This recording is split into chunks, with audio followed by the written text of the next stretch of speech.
Olá, boa noite. Tá conseguindo ouvir, Fran? Sim, doutora, tá Tá tudo com ok, áudio né? bem legal. Tá bom, então vamos lá. Vou me apresentar então. Meu nome é Maria Letícia, eu sou aqui do estado do Mato Grosso do Sul. Sou médica, graduada em Porto Velho, Rondônia. Fui para lá só para fazer a faculdade, voltei para cá, fiz pós-graduação em saúde da família e trabalhei 3 anos na atenção primária à saúde e depois, agora, eu estou na residência de psiquiatria, no primeiro ano de residência. Eu queria agradecer pelo convite, né, de vir trazer um pouco de conteúdo para esse simpósio. É sempre muito bom falar sobre isso, porque eu pertenço à população LGBTQIA+, então é sempre muito, muito bom falar sobre isso. Pode passar. Bom, quando as meninas me chamaram para falar sobre o tema, elas me pediram para trazer uma abordagem de humanização do atendimento. E aí, quando eu estava montando esses slides, eu fiquei pensando, né, o que que é humanizar? O que que é exatamente humanizar o atendimento? Humanizar, esse verbo, ele tem significado de tornar benévolo, tornar ameno, tornar tolerável algo, né? E aí a gente pensa assim, humanizar o atendimento à saúde, né? O atendimento ele é feito por seres humanos, para seres humanos. Então, como assim humanizar? Já deveria ser algo inerente, né? Uma coisa óbvia. Mas, infelizmente, para essa população LGBTQIA+, a gente precisa falar o óbvio, né? Então, a gente precisa discutir o que deveria ser óbvio. Então, humanizar é exatamente isso, trazer um atendimento mais acolhedor, trazer um ambiente mais seguro para essa população LGBTQIA+, porque historicamente, nós LGBTs, a gente entende aquele conceito de um preconceito antecipado, né? A gente entende que nós vamos sim sofrer preconceito na saúde, não no dia a dia, no modo geral. Então, humanizar esse atendimento serve para qualquer população, e principalmente para as populações minoria, né, que são minoria. Pode ir.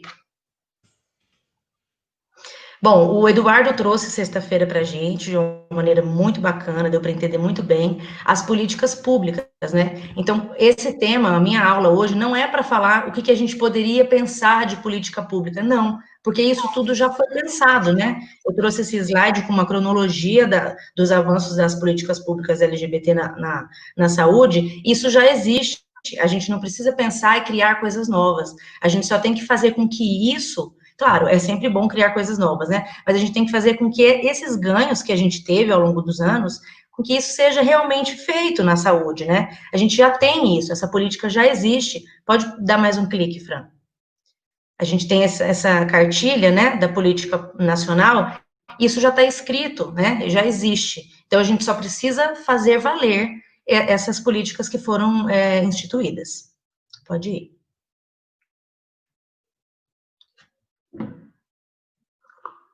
Então, mais uma vez, até sendo óbvia, né? A gente precisa, para qualquer pessoa que seja atendida na atenção básica, enfim, em qualquer lugar, fazer valer os 3 princípios do SUS, né? Universalidade, integralidade e equidade.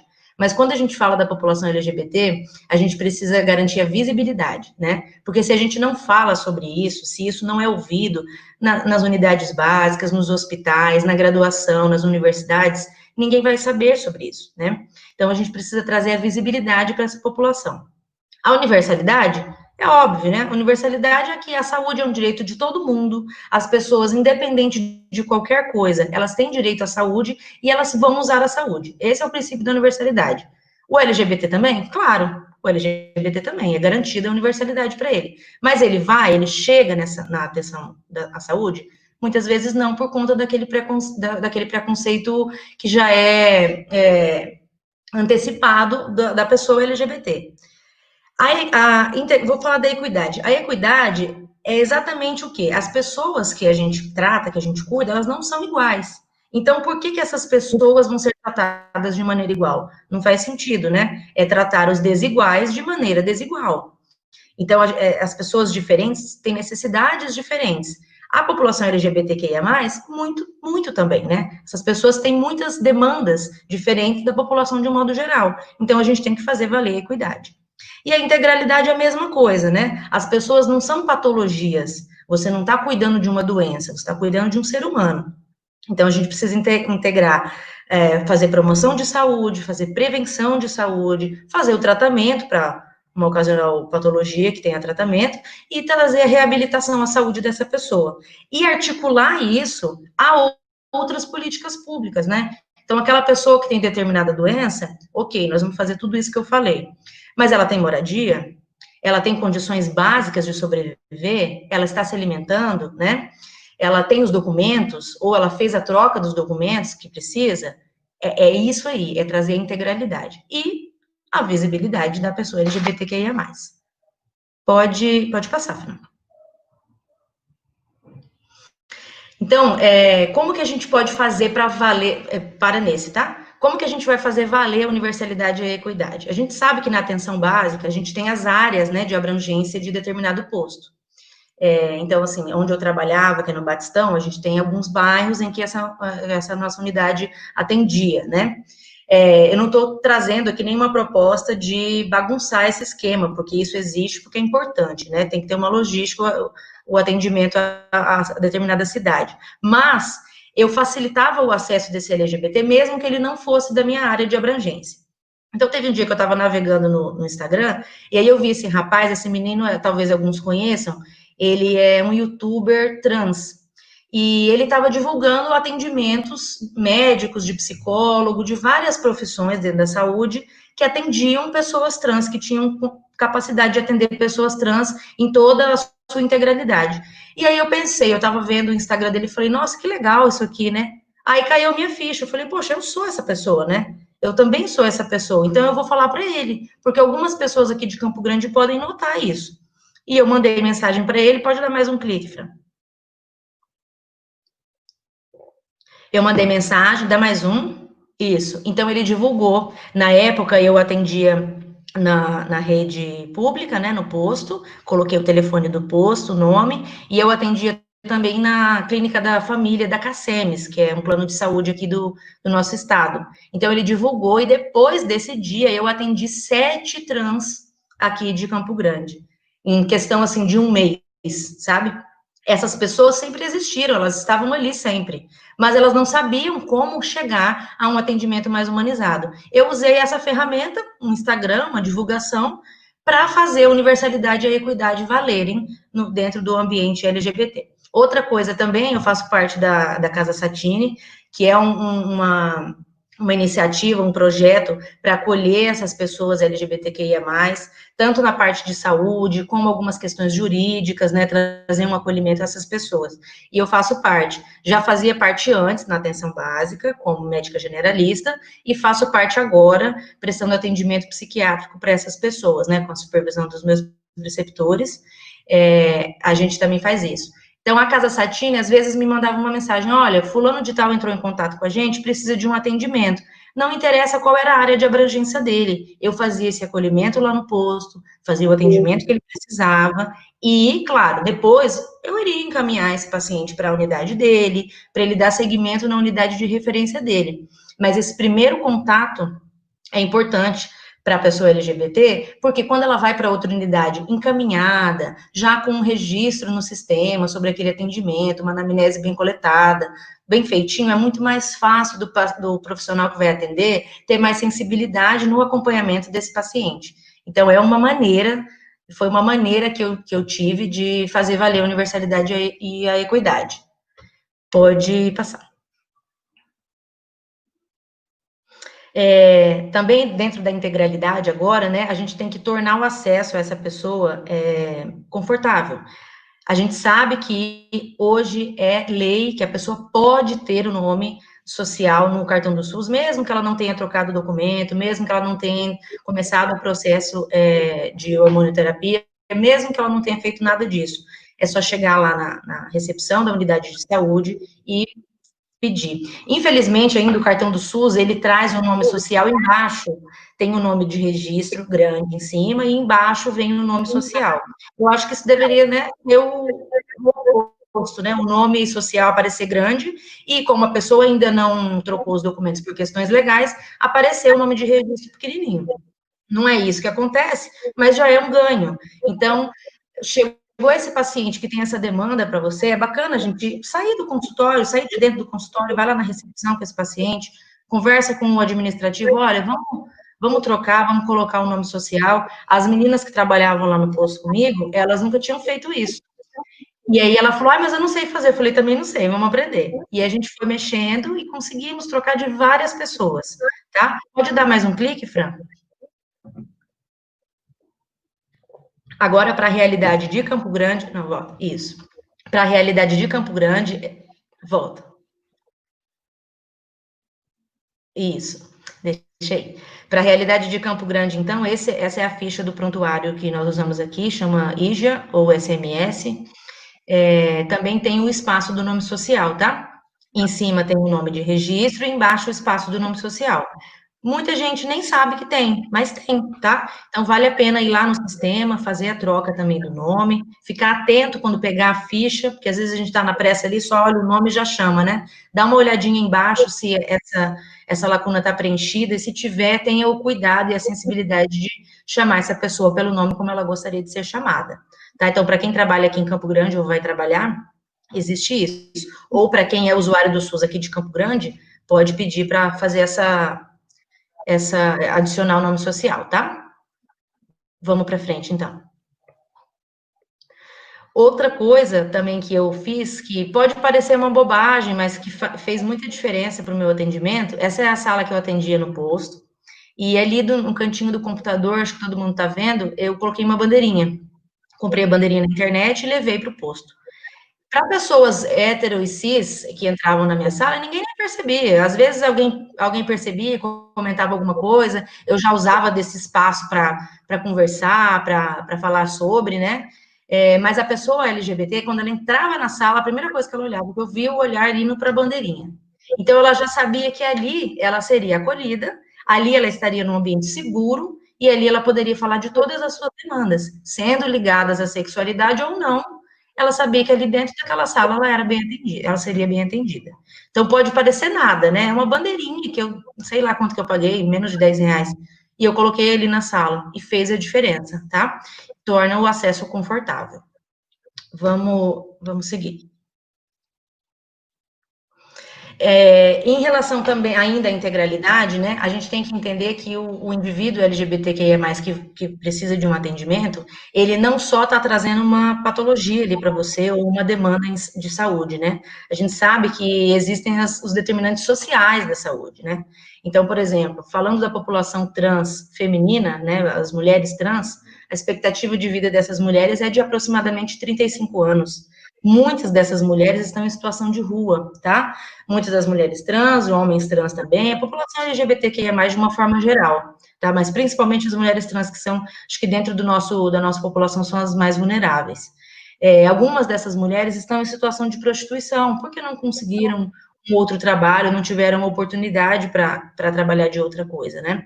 E a exposição à violência que essas pessoas sofrem na rua. Então, negligenciar esses determinantes sociais de saúde, você não tá seguindo a risca a integralidade, né? Você não está deixando passar um princípio básico do SUS, um princípio básico. Então, a gente precisa estar atento aos determinantes sociais. Quando você faz uma anamnese completa mesmo, toda detalhada, com toda a vida da pessoa, você vai ter esses determinantes aí gritando na sua cara. E você precisa fazer alguma coisa, né? Dentro de uma unidade de saúde, a gente tem não tem só médico, dentista, enfermeiro, né?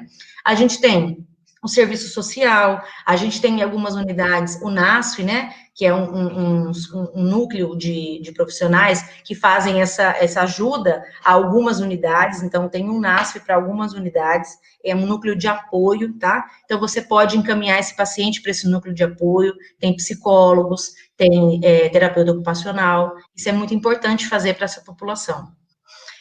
Outra coisa que vale a pena conhecer também, aí do lado, eu deixei uma cartilha. Essa cartilha é da ANCLA, tá? Da Associação Nacional de Trans e Travestis do Brasil. E essa cartilha traz os passos, né? O passo a passo de troca de documentos. De fazer a troca dos documentos quando a pessoa já definiu o nome que ela quer usar, né? Enfim. que precisa trocar os documentos. Essa cartilha, ela traz todo o passo a passo. Então, por que não o profissional que vai atender esse paciente lá na atenção primária à saúde, por que não esse profissional não ter conhecimento sobre isso, né? Eu lembro uma vez que eu estava atendendo no posto e chegou uma paciente para mim, transexual, e ela nem sabia como faria para trocar os documentos. Ela achou que seria a coisa mais difícil do mundo. E aí eu apresentei para ela essa cartilha. Ela trocou os documentos dentro de um mês, tá? Então, assim, isso é um atendimento integral. A gente trazer outras coisas que não a patologia, a demanda de saúde, da biologia do corpo mesmo, e trazer as outras questões para o atendimento. Pode ir. No atendimento, então, a gente vai ter que ter em mente algumas coisas específicas, né, algumas demandas específicas à população LGBT, ok. Porém, nem sempre essas queixas são vinculadas à sexualidade, né? Às vezes a pessoa LGBTQIA+, está ali por uma queixa nada a ver com a sexualidade, uma dor abdominal, uma hipertensão, uma diabetes, ou uma necessidade de fazer uma consulta de rotina, e a gente tem que dissociar isso aí, né? A pessoa LGBT não necessariamente ela está ali por conta de uma queixa vinculada à sexualidade. Porém, durante o nosso atendimento, a gente tem que abordar alguns temas, né? Por exemplo, saúde sexual. Esse tema tem que ser abordado para toda a população, para a população trans, para a população cis, para a população hétero, homossexual, para todo mundo isso tem que ser abordado, né? E como é que a gente vai saber orientar uma mulher lésbica, né, para se proteger de doenças, de infecções sexualmente transmissíveis? Como que a gente faz? Tem cartilhas do Ministério da Saúde para isso. Como que a gente fala sobre prevenção de infecções sexualmente transmissíveis em homens trans? Existe aí essa cartilha, ó, eu trouxe. Pode ir passando, Fran. Cada clique é uma cartilha. Essa é de homens trans, ali é de. Peraí, volta um. Eu não consigo enxergar daqui, porque ficou bem pequenininho para mim. Mas essas daqui eu acho que são de homens gays e bissexuais, homens cis gays e bissexuais, pode passar. Essa outra aqui de mulheres lésbicas, vai mais um. Não, a outra era de travesti, essa de travestis e trans, e essa outra de mulheres lésbicas e bissexuais, tá? Então, existem essas cartilhas do Ministério da Saúde, está disponível no site do Ministério da Saúde, e caso a gente tenha alguma dúvida, pega a cartilha, vai lá dar uma lida para saber orientar, porque vai chegar, tá? Vai chegar essa população e a gente tem que dar a orientação correta, tá? Falar sobre prevenção de IST é diferente de vincular a população LGBT a IST. Então, dentro de uma unidade de saúde, que não tem uma leitura muito boa sobre a população LGBTQIA+, se você fala dessa população, a pessoa já vai, na hora, pensar teste rápido, doença sexualmente transmissível, mas não, né? A gente tem que falar sobre a prevenção, mas não vincular essa população a isso, porque não é assim, né? Não é porque é LGBTQIA+, que é risco para infecção sexualmente transmissível. Outra coisa importante é o pré-natal, né? Eu já fiz pré-natal, nunca fiz pré-natal de um casal trans, mas já fiz pré-natal de mulheres lésbicas. No começo, quando a minha paciente começou a ir no posto, ela não levava, ela ia sozinha. E a gente sempre orienta, né, a mulher grávida a chamar o parceiro ou a parceira para estar junto. Na verdade, a gente sempre orienta a chamar o parceiro, né? A gente sempre orienta isso. Mas aí eu fiquei meio assim, porque ela já tinha passado em consulta com a enfermagem, eu tinha certeza que a enfermagem já tinha falado sobre isso, e ela continuava vindo sozinha, desacompanhada na consulta. E aí eu falei para ela: você tem um companheiro ou uma companheira, você não quer trazê-la ou trazê-lo na consulta, na próxima consulta? E ela foi, essa companheira da minha paciente foi, e inclusive eu notei que tinha uma demanda transexual, nós conversamos sobre isso e esse paciente foi encaminhado para o ambulatório trans. Então, olha só, consegui fazer duas coisas ao mesmo tempo, né? Outra coisa dentro do pré-natal é que o homem também engravida, né? A gente pode ter gestação em homens transexuais e isso tem que ser normalizado. Tem que ser normalizado para já, porque é uma realidade. Eu nunca fiz um pré-natal assim, mas eu já atendi uma demanda de uma suspeita de gravidez em um casal de transexuais. Um homem transexual, uma mulher transexual, e eles estavam achando que tinham engravidado. E eu prestei esse atendimento. Dentro do atendimento também a gente tem que dar o acesso ao... Volta. Isso. A gente tem que dar o acesso para o paciente ao ambulatório, né? Já é uma política pública, o ambulatório para procedimento de pessoas transexuais, e a gente tem que garantir esse acesso. Como que a gente garante esse acesso? Sabendo que isso existe, né? Aqui em Campo Grande já tem um tempinho que existe, e nem todos os médicos sabem. Inclusive, eu ouso dizer que eu acho que a minoria sabe sobre esse ambulatório, tá? Então, a gente tem que saber, viu, galera de Campo Grande, existe um ambulatório no HU, é regulado via CISREG, que é o nosso sistema de regulação, tá? Tem que fazer preencher o papel do CISREG, colocar na regulação, esse paciente vai ficar aguardando vaga e vai ser atendido no HU, tá? Que, inclusive, amanhã a palestra do simpósio é com o ginecologista que atende nesse ambulatório. Então, a gente precisa saber que isso existe e precisa garantir que esse paciente saiba que ele pode ter o atendimento nesse serviço, tá? Outra coisa dentro do atendimento é que, às vezes, você vai atender a uma demanda LGBTQIA+, através da família. Então, a família vai levar dúvidas para você, a família vai levar questionamentos que você precisa saber orientar de uma maneira correta. Aí, pegando esse gancho de orientação à família, pode ir uma mais, Sara, por favor. A gente quase não vê no atendimento, pelo menos eu não tive muita experiência com isso, porque realmente quase não chegava para mim, na pediatria, né, a questão de identidade de gênero na pediatria. A gente sabe que em torno de 2 a 3 anos de idade, uma criança ela já consegue ter ali quase que 100% formada a identidade de gênero dela, né? Então, às vezes, uma pessoa com o gênero atribuído ao sexo feminino se entende como um homem e o contrário, mais ou menos com 2 a 3 anos, é bem cedo isso, tá? E isso pode chegar no teu consultório, pode chegar para o teu atendimento, chegar lá no posto de saúde. Eu trouxe esse estudo aqui, ele é um pouco antigo, é de 98, mas ele traz um dado legal. Ele traz que de 2 a 6% de crianças com gênero atribuído masculino vão ter uma incongruência de gênero na infância, e 2% em crianças com gênero atribuído feminino, no nascimento, né, vão ter incongruência de gênero. Porém, nesse mesmo artigo, ele traz que dessas crianças, mais ou menos 80%, vão resolver essa incongruência de gênero compatível com o seu gênero atribuído ao nascimento, tá? E o restante, uma minoria, vai ser uma pessoa adolescente e adulta transgênero, tá? Transexual. Então, quando essa incongruência de gênero acontece mais para a adolescência, né, surge mais para a adolescência, geralmente isso tem mais estabilidade, né, vai ser uma coisa realmente ali que é isso mesmo que a pessoa decidiu para ela, né, que a pessoa entende e decidiu viver para ela. Agora, para a criança, não, até 85% é o contrário, tá? Quis trazer esse dado para vocês porque eu achei interessante. Pode passar. Aqui eu trouxe um guia prático de atualização da Sociedade Brasileira de Pediatria, tá? Falando sobre incongruência de gênero e trazendo esses dados, né? Como que a gente atende, como é que um pediatra atende essa população, essa demanda.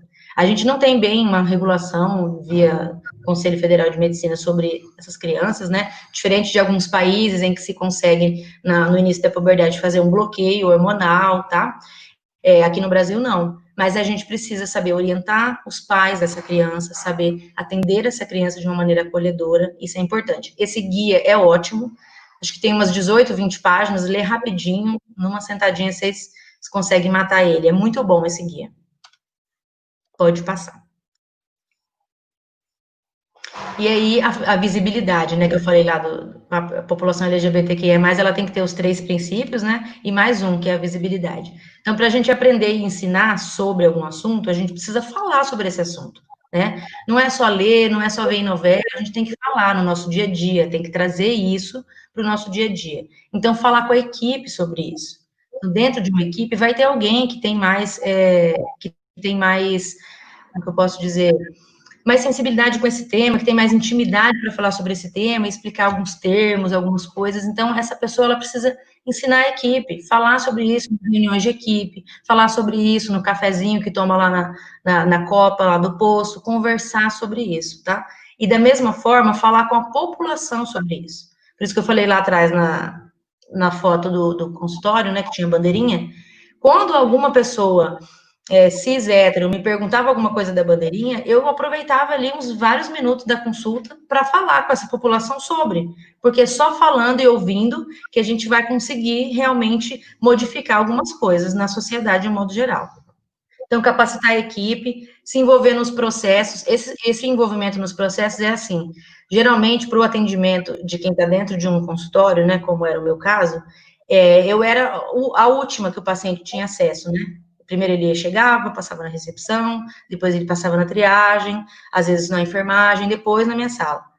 E aí eu vi algumas coisas que precisavam ser melhoradas, e é muito melhor você levantar com o paciente e resolver essas demandas, do que você só dizer, você quer o nome social? Você vai lá na recepção e pede para trocar, né? É muito melhor você se envolver nesses processos, levantar, ir lá na recepcionista, aprender junto com ela como é que faz, explicar como é que faz, né? Aprender como é que faz. Então, é importante se envolver nesses processos, porque isso aproxima as realidades, né? Então, assim, o pessoal do administrativo vai pensar, poxa, olha, tem isso aqui existe, né? A médica ali falou para mim, eu aprendi hoje, essa pessoa vai ensinar para outra pessoa, esse LGBT que foi atendido vai dizer para outro LGBT que lá naquele posto ele conseguiu fazer. Então, isso aproxima as realidades, isso é muito importante para humanizar o atendimento. Pode passar.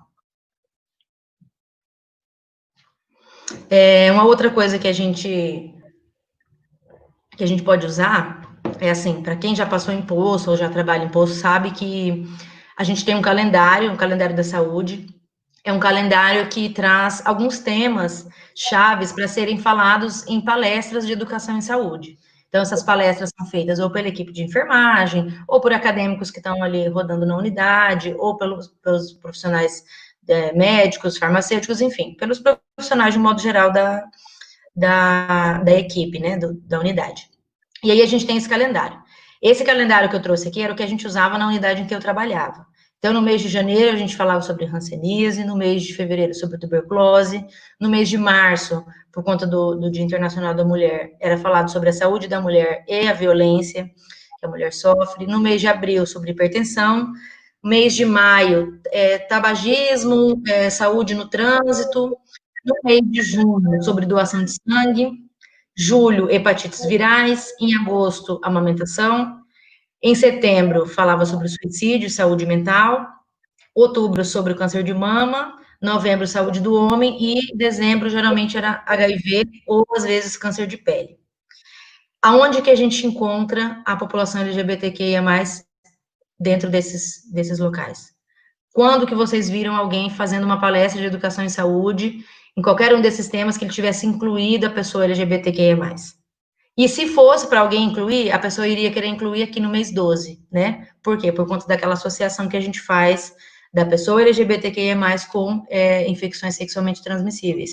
Uma coisa bizarra que não faz muito sentido, tá? Não atualmente. Já teve bastante relação lá para trás, mas agora não. Então, a gente não inclui essa população. Mesmo o mês de junho, né, esse que a gente está sendo o mês do orgulho LGBT, eu nunca vi ninguém falando sobre isso nas unidades, nunca vi ninguém falando sobre isso nas universidades, tá? Então, vamos passar.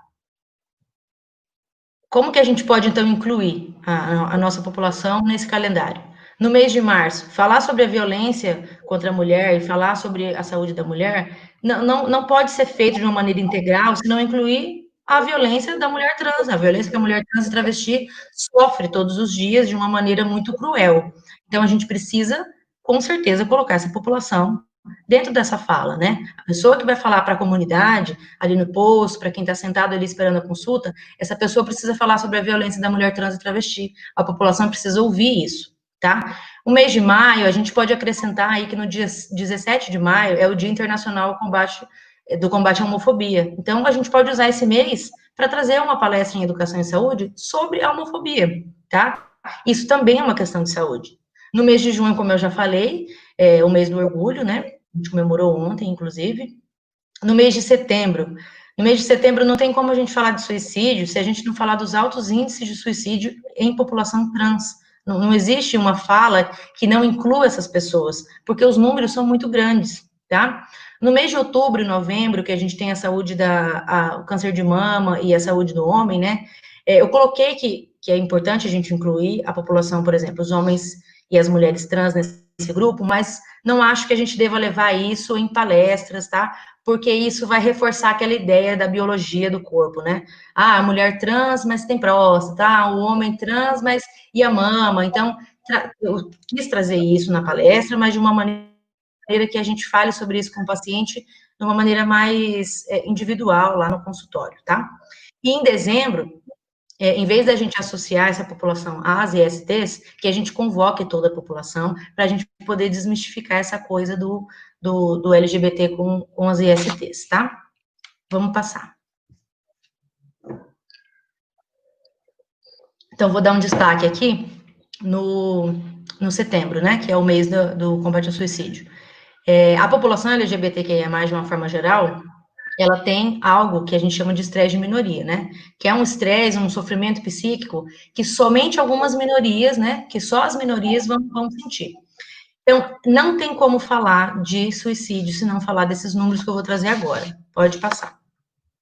Então, não é vitimização, tá? São estudos, são números, são pessoas que estão morrendo, tá? Esse estudo feito no Distrito Federal, num ambulatório de travestis e transexuais, com 154 participantes, não é tão antigo, é de 2018. Ele trouxe um número de que 48,3% dessa população tinham ideação suicida. Isso é muito acima da média da população geral. E 23% desses 154 participantes tentaram suicídio. Outro estudo na América Latina não tem muito estudo, tá? Então eu trouxe os que existem mundo afora. Na Suécia, por exemplo, eles fizeram um estudo que comprovaram que a ideação suicida é 7,5 vezes maior entre os trans do que entre os cisgêneros. E o tratamento ofensivo e a violência que eles sofrem é o que causa esse sofrimento psíquico até levar à ideação de suicídio. Nos Estados Unidos, esse outro estudo trouxe que a tentativa de suicídio na população geral era de 1,6, hoje já está um pouco mais, 4 e pouco, mas enfim, olha esse outro número de trans, 41%. 41% de tentativa de suicídio nesse estudo em pessoas trans. Esse outro estudo trouxe um número de 29,8%. Destes, 76% foram tentativas antes dos 21 anos de idade. Então, olha que vida perdida cedo, né? Uma vida perdida muito cedo, antes dos 21. Das tentativas, 4% eram em héteros e cis e 11% entre os participantes LGB. Eles estudaram só o LGB, nesse estudo aqui. E dentro desse estudo foi mais em bissexuais, por conta daquela questão até que foi discutida no sábado, né, que o bissexual ele pode sofrer um preconceito tanto da população homossexual como da população heterossexual. Pode seguir. Mais estudos, então. Esse outro com 316 participantes, olha esse número, 100% relataram ter sofrido violência. 84% relataram o uso de substância psicoativa, né, o uso de drogas. Então, é muito alto isso aqui, tá? Um outro estudo também evidenciou que, em pessoas trans, quanto maior a passabilidade que ela tem, acho que já foi discutido esse termo aqui, né? Quanto maior a passabilidade que essa pessoa tem, menos tentativas de suicídio ela tem. Então, muito ligada à questão social mesmo, né? De como essas pessoas são vistas.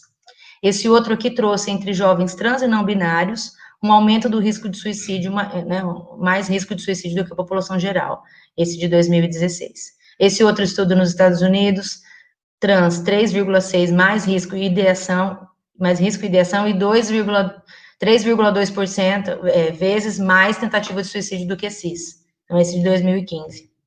No Canadá, viram que as pessoas trans falam 5 vezes mais sobre o suicídio do que os irmãos dessas pessoas cisgênero, tá? Esse de 2015. Esse outro aqui, tentativa de suicídio em pessoas trans de 26% a 45%, em pessoas cis de 2% a 9%. Então, quando vocês estiverem numa discussão sobre esse tema, e alguém falar, né, mas é mimimi, é vitimização. Não, não é, né, não é. Tem aqui a comprovação de que não é. Tá? Esse outro estudo, ele evidenciou que o preconceito social influencia diretamente no risco de suicídio. Então, não é coisa da nossa cabeça, não é vitimização da nossa população, é realidade. Vamos passar.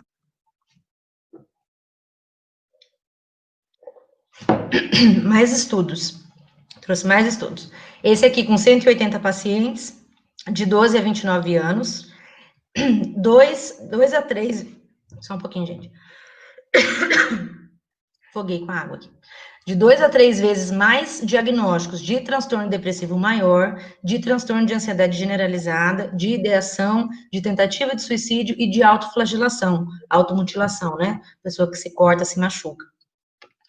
Esse outro estudo com 7.758 alunos, 4% deles eram LGB. Eles viram que a conexão com os pais era um fator de proteção à autoflagelação. Aí a gente pode ouvir isso e pensar, mas é óbvio, né? Sim, é óbvio, e a gente ainda tem que fazer estudo para mostrar esse óbvio. Nesse mesmo estudo dessas pessoas na escola, eles viram que, desses alunos aqui, eles viram que se sentir seguro na escola e apoiado pelos pais diminuía a ideação também, não só a autoflagelação. Pode passar. Então, assim, não dá para falar, tá, de suicídio sem incluir a nossa população LGBTQIA+, tá? Finalizamos essa parte, ficou bastante coisa, mas é realmente para ficar frisado na cabeça que a gente tem que incluir essa população na discussão, tá? Nas palestras de educação e saúde para a população.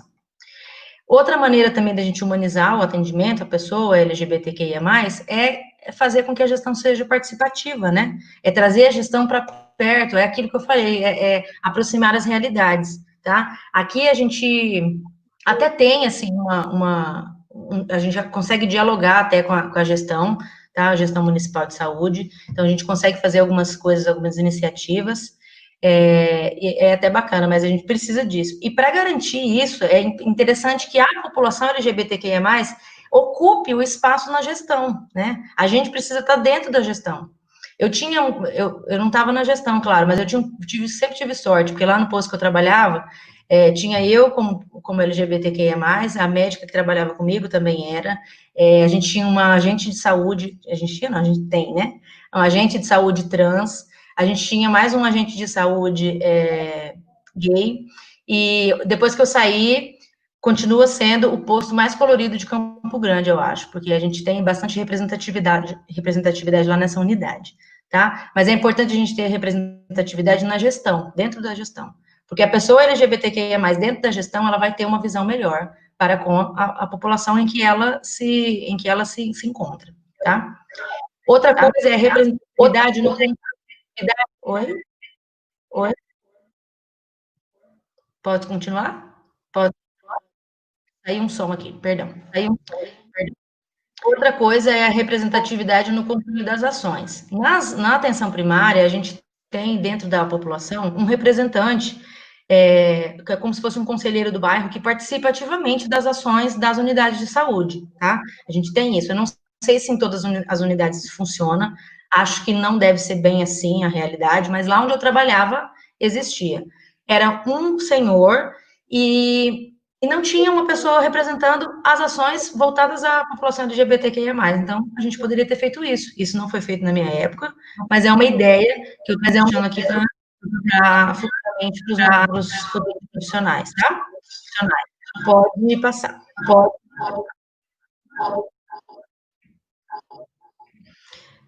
Ainda sobre essa conversa da gestão com o SUS e com a população LGBTQIA+, a gente tem essa, que eu quero falar para vocês hoje sobre a Casa Satine, tá? É uma iniciativa que eu já falei anteriormente, aqui do estado do Mato Grosso do Sul, mas aqui em Campo Grande, e essa Casa Satine, ela é um lugar de acolhimento, não existe ainda casa física, é um plano futuro, mas existe o acolhimento dessas pessoas, então existe essa aproximação da população que precisa do SUS com profissionais voluntários para atendê-los.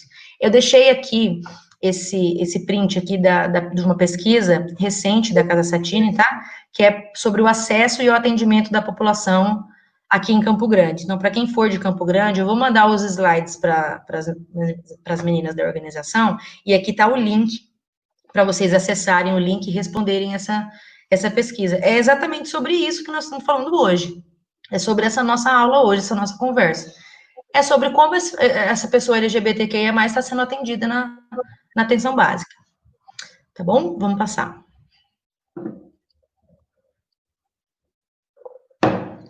E aí, já pensando de uma forma mais ampla, né, para a gente conseguir humanizar esse atendimento, a gente precisa aprender sobre isso, né? A gente precisa ouvir sobre isso. E a gente precisa ouvir isso na universidade, a gente precisa ouvir isso durante a nossa formação. Eu vou falar por mim, eu não tive nada relacionado à sexualidade na minha graduação, nada, nem na ginecologia, nem na urologia, nem na psiquiatria, nada relacionado a isso. Acredito que algumas universidades, né, já tem isso nos currículos. Aqui, por exemplo, em Campo Grande, na UFMS, os acadêmicos, eles rodam no ambulatório para o processo transexualizador, então eles já têm muito mais contato do que eu tive na minha graduação, isso é muito importante, e isso precisa ser feito, né? O que a gente está fazendo aqui hoje é exatamente isso, incluir essa pauta, esse tema, na nossa formação acadêmica, isso é muito importante. Porque não tem como humanizar, não tem como normatizar isso, normalizar isso, se a gente não aprender sobre, né? E a educação continuada também. Então, para mim, por exemplo, eu já me formei, eu vou poder ter essa educação continuada através de cursos online, né? Por exemplo, o AvaSUS. O AvaSUS é um espaço legal que tem vários cursos, o UnaSUS, a Universidade Aberta do SUS, também tem cursos sobre a nossa população. Pode passar, eu deixei um print aqui de um curso. Ó, esse curso é no AvaSUS, tá? É um curso de 45 horas, você faz online e você pega o certificado no final e aprende, tá? Então, isso aqui está disponível. A educação continuada, ela tem que existir durante todo o nossa vida profissional. Isso é importante.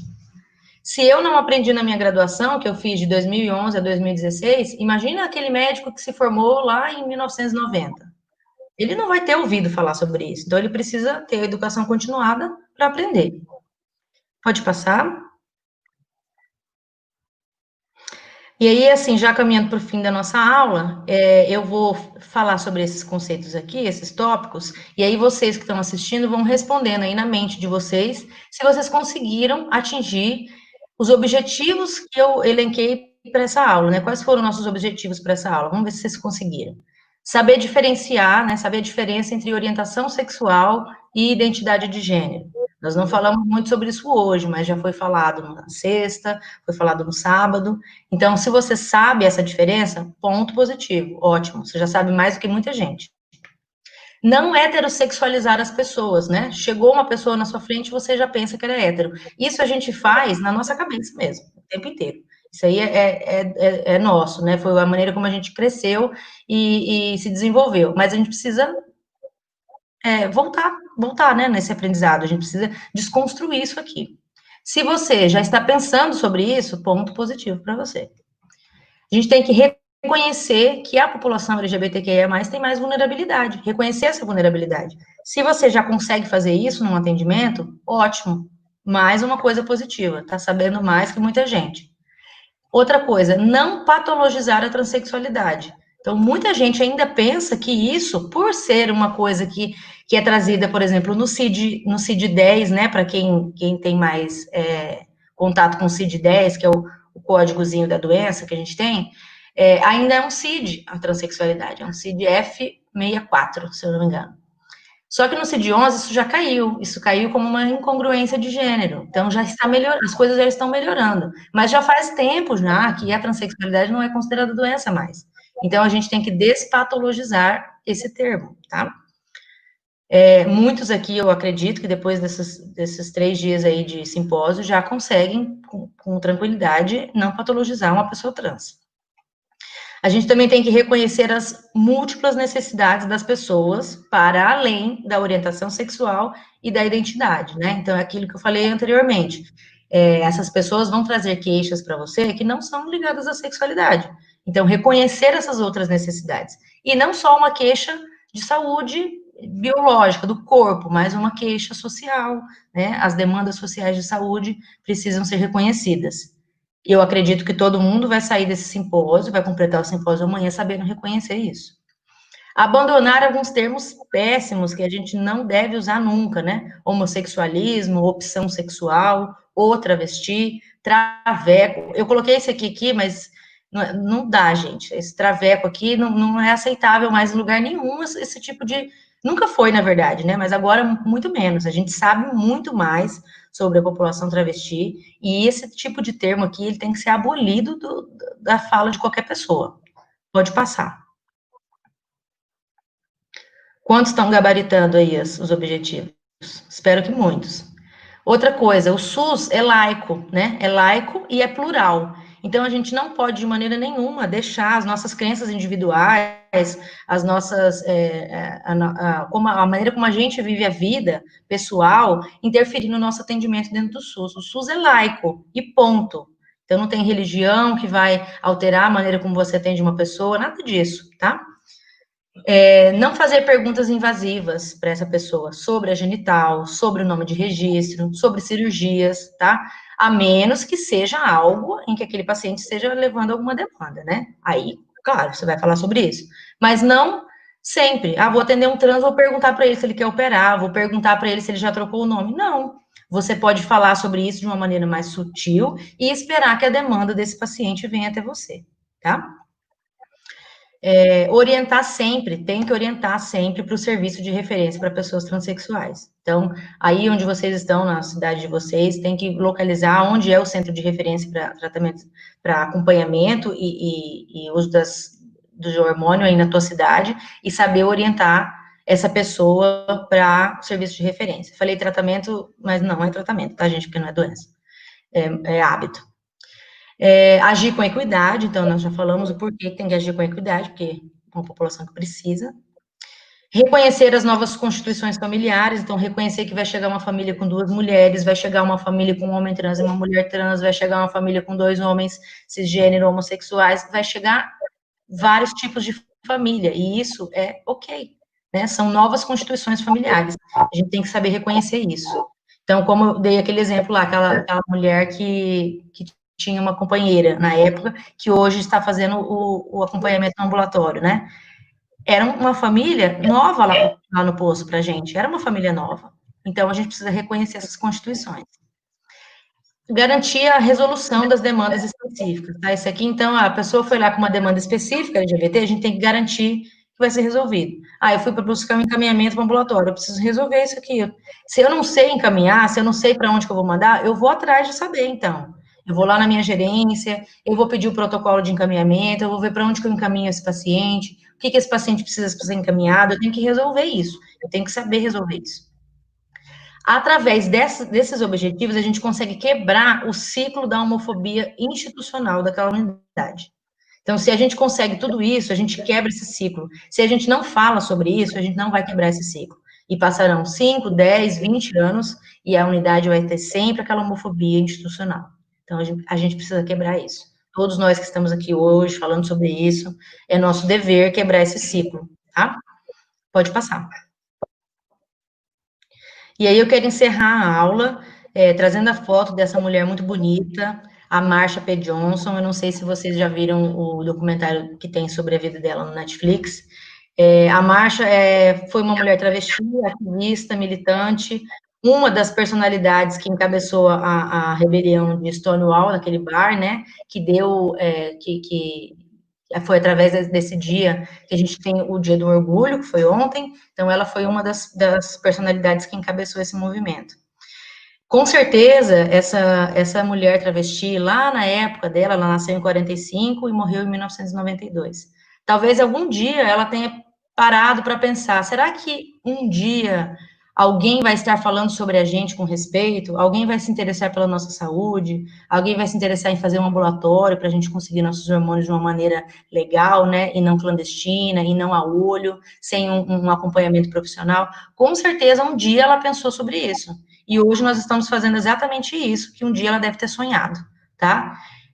Então, eu queria terminar a aula com a foto dela, porque graças a ela a gente chegou onde a gente chegou até agora. E aí, eu deixei meu contato, meu e-mail, para alguém que precisar de alguma coisa, algum auxílio, alguma orientação. Não coloquei o Instagram, porque eu não produzo conteúdo, o Instagram é bem pessoal, assim, então, quem quiser me seguir, ok, mas não tem conteúdo, é bem pessoal mesmo, meu dia a dia. E deixei o Instagram da Casa Satine, tá? Para vocês seguirem. Aqui sim tem conteúdo voltado à nossa população. Esse Instagram aqui a gente tem que seguir sim para dar força, para a casa poder crescer, tá? E é isso, pessoal. Espero que eu tenha ajudado e contribuído.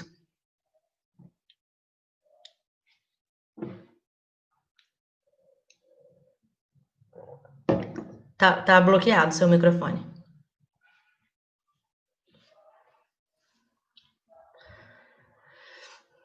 Ainda tá fechado.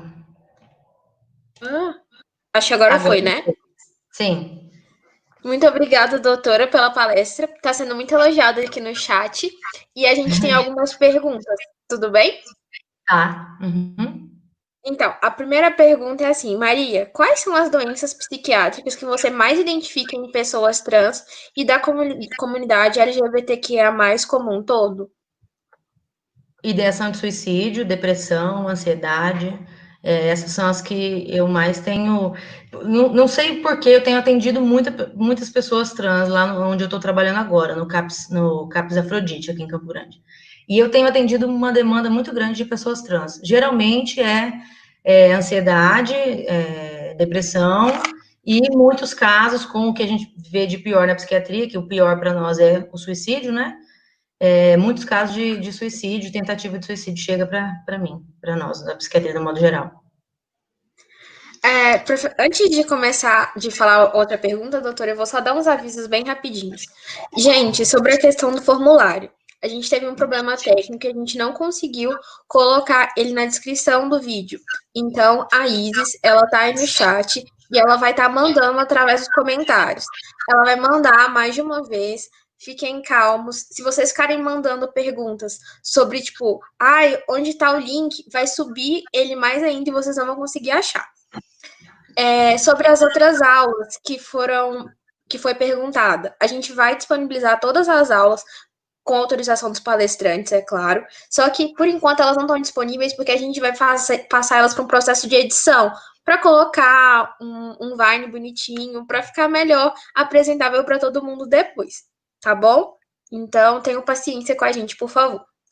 E agora a próxima pergunta, doutora, se não tiver espaço para o nome social, nós, profissionais da saúde, podemos adicionar o nome social à mão? Com certeza. Ótimo. Adiciona o nome à mão, risca bem fundo, até rasgar o papel do nome de registro da pessoa, e põe o nome social em cima e passa um canetão por cima. Com certeza. Isso já aconteceu algumas vezes, que eu já presenciei, pode sim pôr.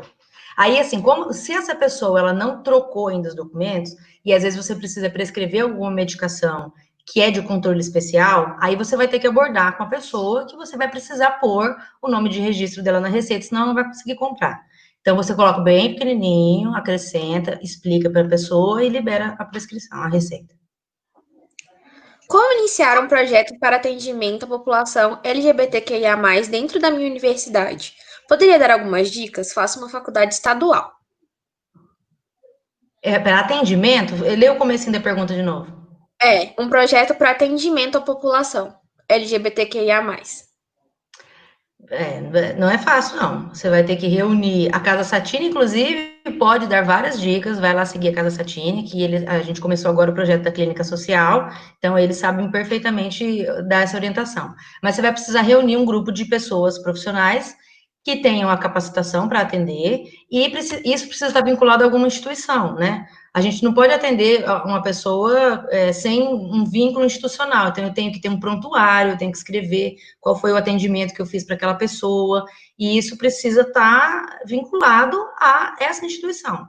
Então, por exemplo, quando eu atendia as pessoas que eram encaminhadas para mim lá no posto, eu estava atendendo pelo SUS na minha unidade, então era vinculado ao SUS municipal, né?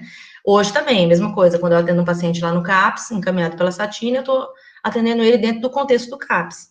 Tá? Então, precisa ter esse vínculo institucional. Aí tem que ver com a universidade, se eles vão permitir esse vínculo, enfim.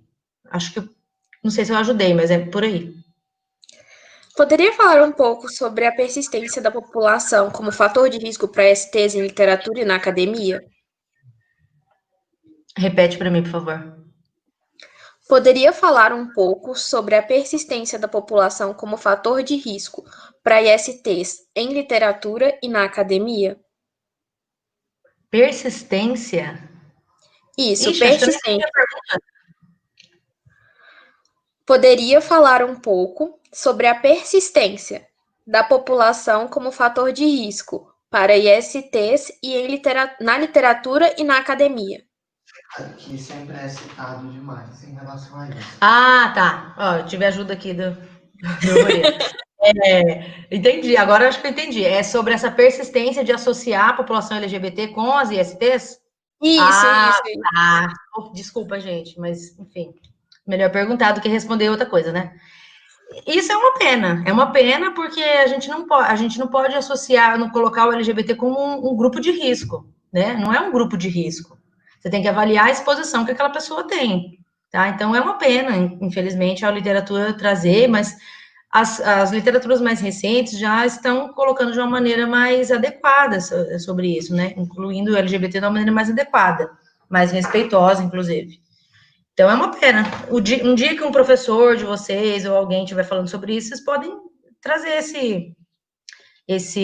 essa contribuição, né? De falar que não é bem assim. Por que a bandeira no consultório? Você já passou por alguma situação LGBT-fóbica? Ah, já passei.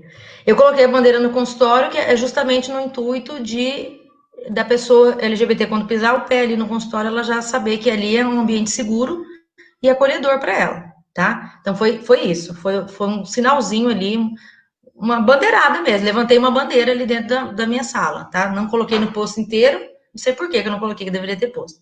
Mas, enfim, na minha sala eu coloquei. Então, foi por isso. Então, por que da bandeira? Por isso, para identificar que ali é um ambiente amigo do LGBT. Tinha duas perguntas nessa, né? Por que a bandeira? E se você já passou por alguma Ah, situação LGBT-fóbica? já respondi que sim. Sabe uma coisa que eu ia falar na hora do estresse de minoria e eu não falei, mas vou falar agora, porque eu quero aproveitar esse ambiente que tem várias pessoas assistindo de vários lugares. Você sabe uma coisa que a pessoa trans ela sofre, principalmente o homem trans? Eu não sei se, enfim, algumas pessoas que estão assistindo sabem, mas eu namoro uma pessoa trans, né? O meu namorado é um homem trans.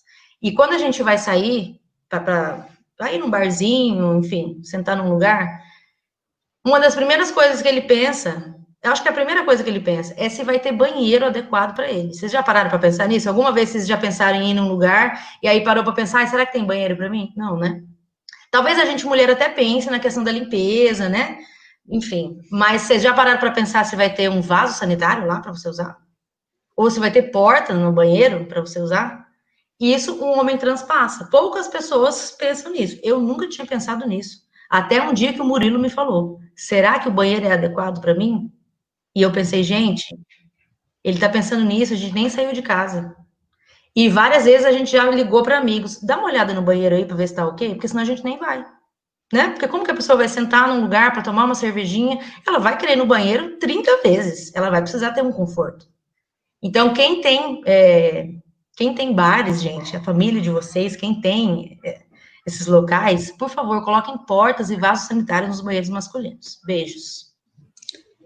Dado o recado. Podia explicar mais sobre a passabilidade? A passabilidade é a. Vamos lá. É assim. É o tanto que uma pessoa transexual, vou explicar de uma maneira bem didática, assim. É o tanto que uma pessoa transexual passa batido aos olhos da sociedade cis heteronormativa, tá? Então, tem aquelas pessoas que, infelizmente, não têm muita passabilidade. Infelizmente, não, porque isso não deveria ser um problema para a sociedade hetero-cis-normativa, né? Você não tem nada a ver com o corpo do outro. Mas, para a pessoa que não tem muita passabilidade, pode ser notada como uma pessoa transexual e isso vai trazer um desconforto para essa pessoa. Como lidar com o preconceito que vem da sociedade para os profissionais e enfermeiros, ligando e acusando sempre esses profissionais como os gays e lésbicas, até rejeitando ser atendido por esses? O profissional gay? Isso, como um profissional gay e lésbica pode lidar com esse preconceito, sendo que alguns pacientes podem até rejeitar o atendimento por esses?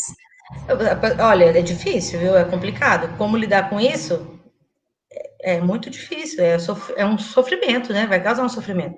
Eu nunca passei por isso, nunca ninguém não quis ser atendido por mim, por eu ser uma pessoa LGBT. Mas aí vem uma outra questão, a da passabilidade, por exemplo, vamos pôr para mim, poucas pessoas podem me associar a uma mulher LGBTQIA+, né? Mas também, quem sabia, nunca passei por isso. Mas como lidar? Olha, você pode aproveitar esse momento de preconceito e dar uma aula para a pessoa que não quer ser atendida por você. Acho que é isso. Dentro do que você está disposto também, né? Porque às vezes você só quer falar, então tá bom, vou chamar outro. Como seria feita a melhor abordagem para os homens e mulheres trans nos meses de outubro e novembro? Individual, uma abordagem individual. Para que a população, do modo geral, não fique, para que não reforce essa questão biológica das coisas, né?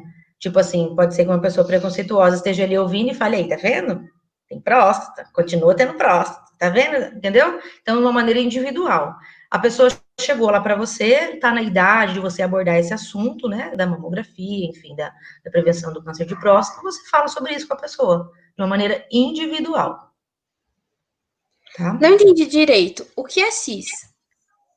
Cisgênero? Cis é uma pessoa que teve o sexo atribuído à sua genital no nascimento e ela tá tudo bem com essa identidade, ela aceita e ok, tá tudo bem com ela. Eu sou uma mulher cis. Quando eu nasci, foi atribuído a mim o gênero feminino por conta da minha genitália e eu cresci e isso nunca foi um problema para mim. Certo? Deu para entender agora? Isso é cis. Deu. Qual a melhor forma de fortalecer a relação médico-paciente com o paciente LGBTQIA+, de forma a ser ponto de referência para que ele procure ajuda caso precise? Olha, vou ser bem sincera, se você fizer o mínimo num atendimento humanizado para essa pessoa, você vai virar referência para ela. Se você fizer o mínimo.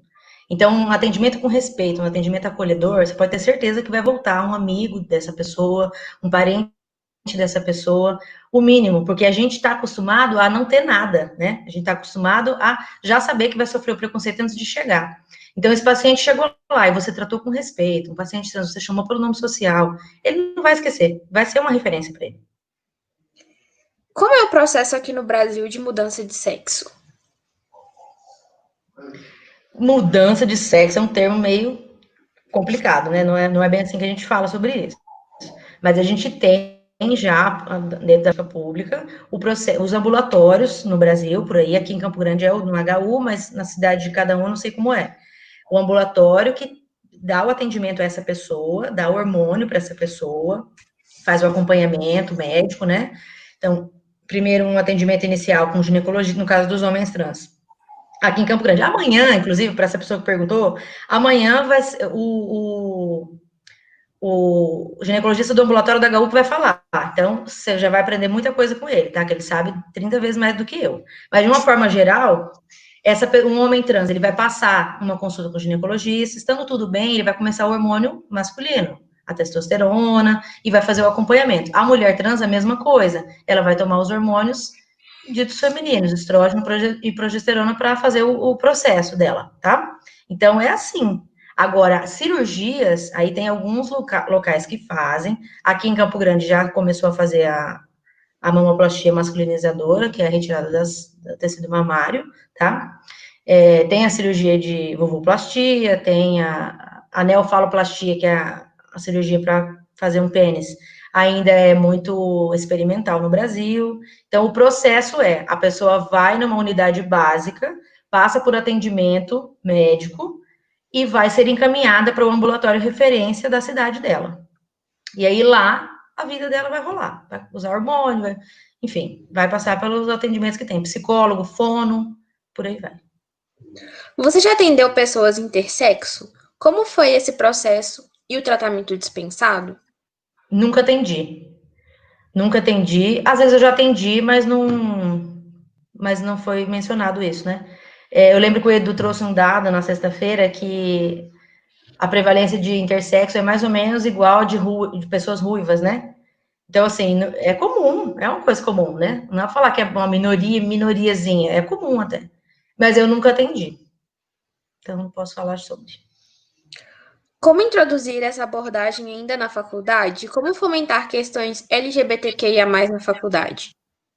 Então, aí os centros acadêmicos, né, eles têm que pedir que seja mudada a grade do curso, né? Exigir que isso seja incluído na grade, fazer isso que vocês estão fazendo agora, é uma maneira de incluir, né?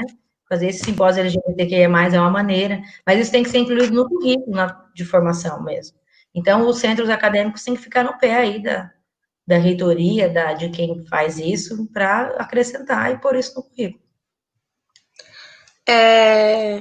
Como você reagiu com a LGBTfobia por causa da bandeira? No seu consultório. Olha, já aconteceu. Já aconteceu. Eu não esperava daquele paciente, inclusive estou aqui lembrando dele. Eu não esperava aquilo, aquele comentário, mas aconteceu. E eu fiquei muito impactada na hora, fiquei assim uns segundos meio, o que está acontecendo aqui, meu Deus? E aí depois eu pensei, não, vou explicar para esse paciente por que está aqui. E aí eu tive a disposição de explicar para ele, gastar uns minutinhos, explicando sobre a importância daquela bandeira, que para ele poderia não significar nada, mas para outras pessoas significava muito. Então foi assim que eu reagi, mas na hora eu fiquei assustada. Isso não aconteceu muitas vezes, porque a maioria das pessoas cis heteronormativas não prestavam atenção nisso.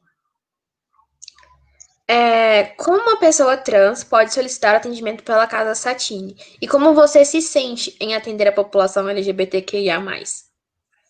Eu me sinto muito bem, é muito bom para mim poder trazer a minha contribuição enquanto profissional para essas pessoas, então eu me sinto ótimo. E o paciente trans, ele primeiro vai seguir a Casa Satine, tá? Vai responder a pesquisa, aquela pesquisa que eu mandei aqui anteriormente, e vai entrar em contato com a Casa Satine. Aí, essa pessoa vai ser encaminhada, eu acho que só tem, não sei se é só o Jonathan, que é um psicólogo que faz a triagem desses pacientes, não sei se é só ele, mas eu sei que ele porque ele tem triado vários pacientes que eu estou atendendo. Vai passar por uma triagem com o Jonathan, vai ser online por causa da pandemia, e aí depois o Jonathan, vendo a necessidade dessa pessoa passar em atendimento comigo na psiquiatria, vai ser encaminhado para mim, e eu vou marcar um dia, ou um atendimento generalista vai ser encaminhado para um outro médico também, que é nosso voluntário, Dr. Tel. Uma mulher trans sem cirurgia de resignação passa por ginecologista ou por urologista? Ela vai passar por urologista no primeiro momento, depois vai seguir o acompanhamento com o gineco, e, se necessário, se alguma demanda né, for necessária para o uro, vai ser reencaminhada, porque o uro e o gineco, eles trabalham no mesmo ambulatório.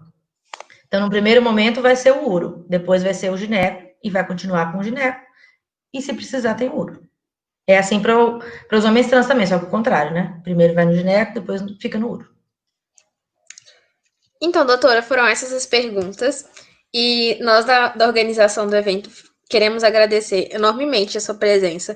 Falar que sua palestra ela foi muito elogiada nos comentários. E a gente que assistiu, da organização que assistiu, aprendeu demais com você. E sobre essa abordagem mesmo, e de como o atendimento ele realmente ele pode ser humanizado, e por mínimas coisas. A gente não precisa fazer uma evolução tão grande para ter um olhar diferenciado para essa população. Exatamente. Já tem política para isso, né? A gente só tem que fazer a nossa parte. Exatamente. Muito obrigada. De nada.